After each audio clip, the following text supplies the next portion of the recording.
नमस्कार। संग्रामे वैपरीत्यम।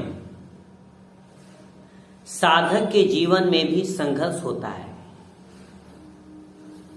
और यह संघर्ष कैसा होता है, किसके विरुद्ध संघर्ष होता है, आज हम इस पर चर्चा करेंगे।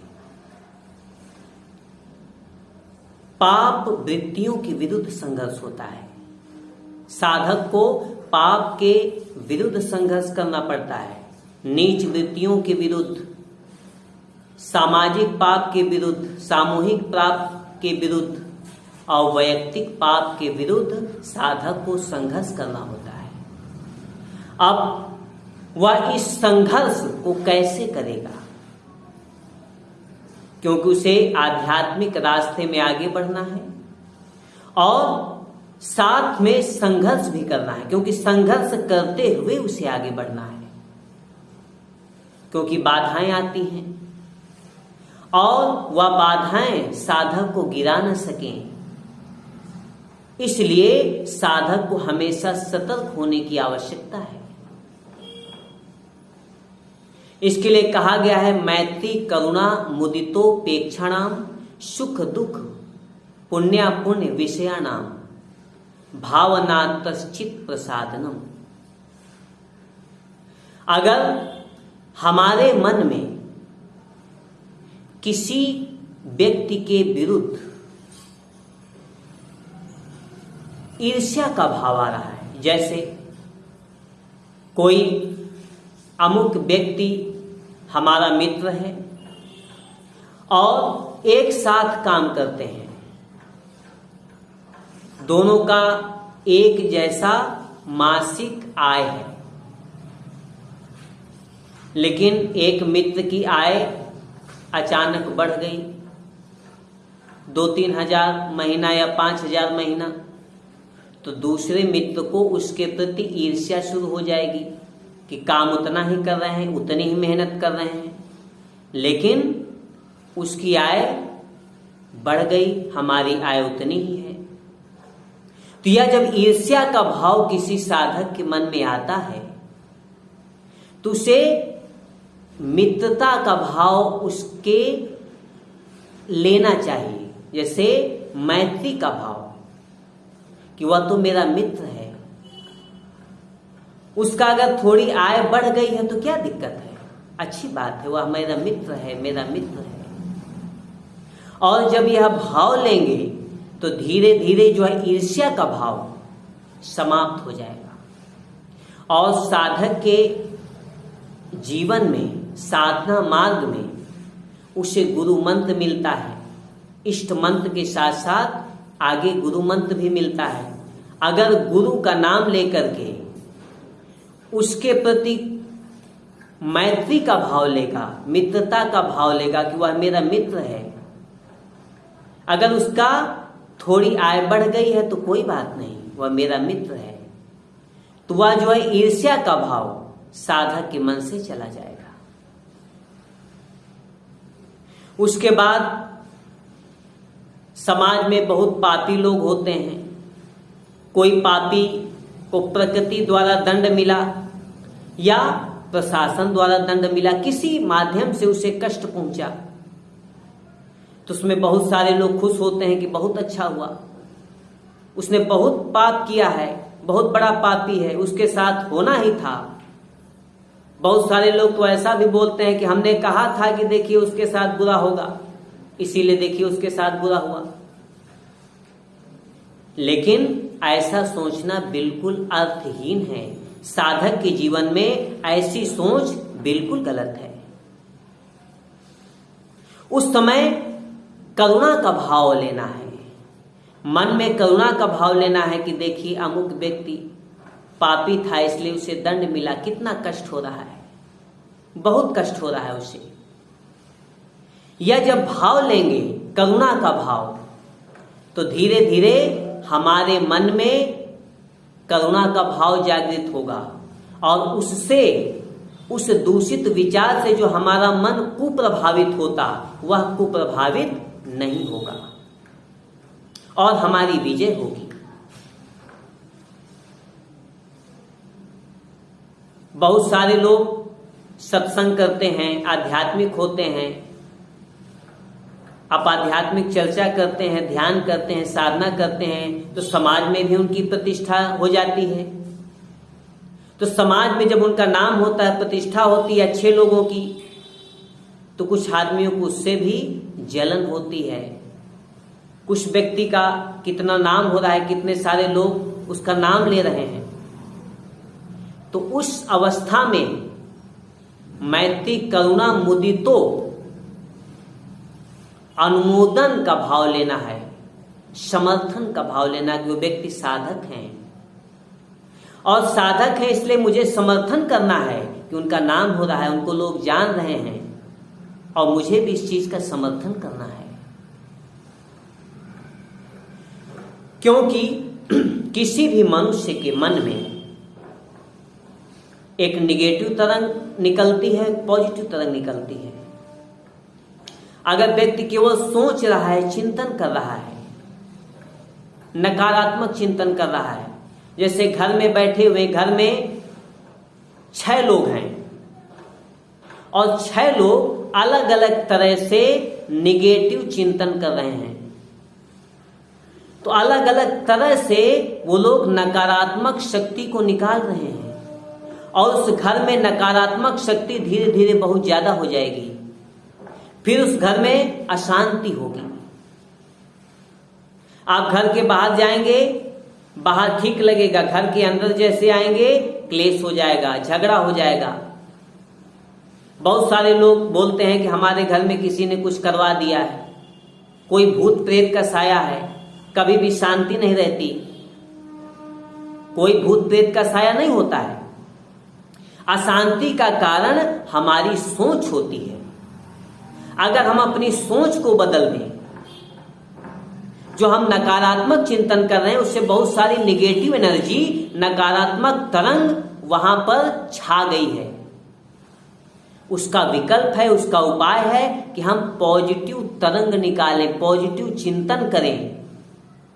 जब हम पॉजिटिव चिंतन करेंगे तो पॉजिटिव वेव निकलेगी, पॉजिटिव तरंग निकलेगी, और जब पॉजिटिव तरंग निकलेगी तो उस नकारात्मक शक्ति को, निगेटिव तरंग को खत्म कर देगी। जैसे किसी रूम में, कमरे में अंधकार है और उस रूम में आप प्रकाश जला देंगे, एक दीपक जला देंगे तो अंधकार गायब हो जाएगा। वैसे ही जब हम वहां पॉजिटिव चिंतन करके, अब पॉजिटिव चिंतन कैसे करेंगे? पॉजिटिव चिंतन है कि ईश्वर का चिंतन करना, परमात्मा का चिंतन करना। उसके लिए ध्यान होता है कि ध्यान करना, कीर्तन करना, उनका गुणगान करना, उनके बारे में चर्चा करना, सत्संग करना। इससे जो पॉजिटिव तरंग क्रिएट होगी वह उस घर में ज्यादा हो जाएगी निगेटिव तरंग से, तो उस घर में शांति होगी। एक दूषित व्यक्ति भी, दूषित भावना लेकर के भी कोई व्यक्ति अगर उस घर में प्रवेश करेगा तो उस समय उस व्यक्ति का भाव बदल जाएगा, क्योंकि वहां पॉजिटिव तरंग है। इसलिए साधक को यह हमेशा सोचना है कि हमें ज्यादा से ज्यादा जहां हम हैं पॉजिटिव तरंग क्रिएट करना है और अपने आसपास के लोगों को भी समझाना है। इसके लिए भगवान बुद्ध ने कहा है कि साधना के जीवन में जो हम संग्राम करते हैं, तो संग्राम किस तरह से करना है? अक्रोधेन जिने क्रोधम, असाधुम साधना जिने कदरियम दानेन सच्चेन अलीकवादिनम। अगर हमें किसी क्रोधी व्यक्ति के खिलाफ लड़ाई करना है, संघर्ष करना है, उससे जीतना है। अब कोई क्रोधी व्यक्ति है, आपके ऊपर क्रोधित है, हमें उससे विजय प्राप्त करना है, तो क्या करेंगे?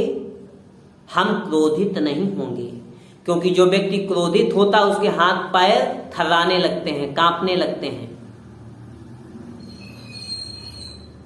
उस व्यक्ति की जो एनर्जी है वो कम हो जाती है, एक धक्का दे देंगे तो गिर जाएगा। इसलिए उससे अगर जीतना है, अक्रोध, अक्रोध से उसे समझाएंगे, उसे प्रेम से समझाएंगे, उसके सामने प्रेम से प्रस्तुत होंगे, तो उसका क्रोध शांत हो जाएगा और हमारी विजय हो जाएगी। यही है क्रोधी व्यक्ति से विजय प्राप्त करने का तरीका।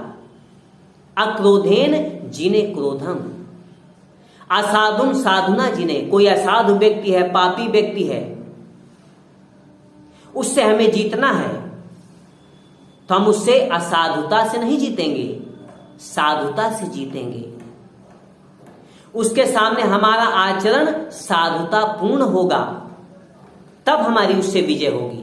अगर हम भी उसके सामने असाधु हो जाएंगे तो हमारी पराजय हो जाएगी, और उससे भी हम पराजित हो जाएंगे, और आध्यात्मिक मार्ग में भी हमारी पराजय होगी, हमारी बाधा हो जाएगी। वह असाधु हमारे लिए बाधा बन जाएगा।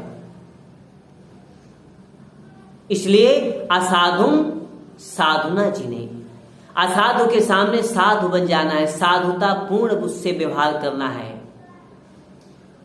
तो हमारी उस समय विजय हो जाएगी। जिने कदरियम दाने, कदरियम माने कृपण, कंजूस, जिसने कभी खर्च नहीं किया है, जो कभी किसी के ऊपर खर्च नहीं करना चाहता, यहां तक कि अपने ऊपर भी खर्च नहीं करना चाहता। पैसे खूब हैं, लेकिन न तो ठीक से खा सकता है, न ठीक से पहन सकता है, न ही समाज सेवा करना चाहता है। समाज सेवा तो दूर की बात है, अपने ऊपर ही खाने पहनने में खर्च नहीं करता है, पैसे को जमा करके रखता है। खर्च करने में उसे बहुत कष्ट होता है। अब समाज में ऐसे व्यक्ति से अगर हमें जीतना है तो क्या करेंगे? उससे दान करके जीतेंगे। जिन्हें कदरियम दानेन, उसे खिला देना है, कुछ कपड़े दे देना है, भोजन करा देना है, कुछ और उसकी आवश्यकताएं की वस्तु उपलब्ध करा देना है। उससे धीरे धीरे उसके मन का भाव बदलेगा, और जो वह कृपण था, कंजूस था, धीरे धीरे वह भी दान शुरू कर देगा।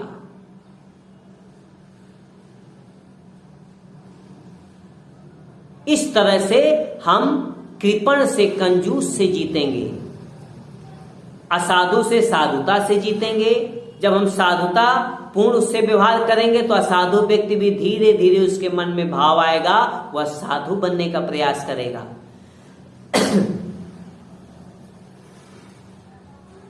सच्चेन अलीकवादिनम, जो मिथ्यावादी है, जो झूठा है, जो हमेशा झूठ बोलता है, उस व्यक्ति से हमें जीतना है। तो हमें उसके सामने सत्यवादी बनकर के उससे जीतना होगा।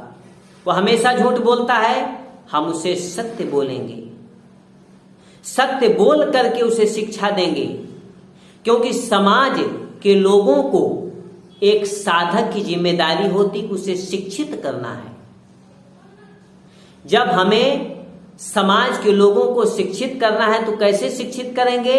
अपने आचरण से। तो हमारा आचरण ऐसा होना चाहिए कि जिससे समाज के लोग हमसे सीखें, असाधु भी हमसे सीखें, चोर, पापी, महापापी सभी लोग सीखें और सत्य पथ पर चलें, जिससे हमारा व्यक्तिगत जीवन भी में आत्मिक तरक्की होगी, क्योंकि हम साधना करते हैं, साधक हैं, और सामाजिक जीवन में भी, क्योंकि समाज का उत्थान हो रहा है, समाज के लोगों को आप एक सही दिशा दे रहे हैं। इसके लिए आपकी समाज में जय जयकार हो जाएगी और समाज का कार्य भी होगा। इस तरह से उस साधक का जीवन धन्य हो जाता है जो व्यक्तिगत जीवन में धर्म साधना करते हैं, और उससे जो आचरण बनता है उससे समाज का कार्य करते हैं। समाज के लोगों को, समाज में जो बिगड़े लोग हैं उनको सुधारने का प्रयास करते हैं अपने आचरण से। उनका जीवन धन्य हो जाता है। और उनकी जय जयकार हो जाती है। इसके लिए साधक या मूल मंत्र जरूर याद कर लें कि अक्रोधेन जिने क्रोधम, असाधुम साधुना जिने कदरियम दानेन, सच्चेन अलीकवादिनम। क्योंकि समाज में हर तरह के लोग हैं और हर तरह के लोगों को हमें शिक्षित करना है, और शिक्षित तब कर पाएंगे जब हम उनसे विजय प्राप्त करेंगे। विजय प्राप्त करना ही शिक्षित करना है। अगर हम उसके प्रभाव में आ गए तो हम शिक्षित नहीं हैं। कोई क्रोधी व्यक्ति है, क्रोध से हमारे सामने प्रस्तुत हो रहा है, हम भी क्रोधित हो जाते हैं, तो हमने उसे शिक्षित नहीं किया, हम तो उसके प्रभाव में आ गए। कोई पाप आचरण कर रहा है, पापी व्यक्ति है, और हम भी उसको देख करके पाप करने लगे तो हम भी पापी हो गए, उसके प्रभाव में आ गए। समाज में अगर हम बुरे लोगों को शिक्षित करते हैं, उन्हें सही दिशा देते हैं, सही रास्ता देते हैं और साधक बना देते हैं, परम पुरुष से मिलने का प्रयास करा देते हैं, तो ये एक बहुत बड़ा कार्य है और यही एक साधक का धर्म है।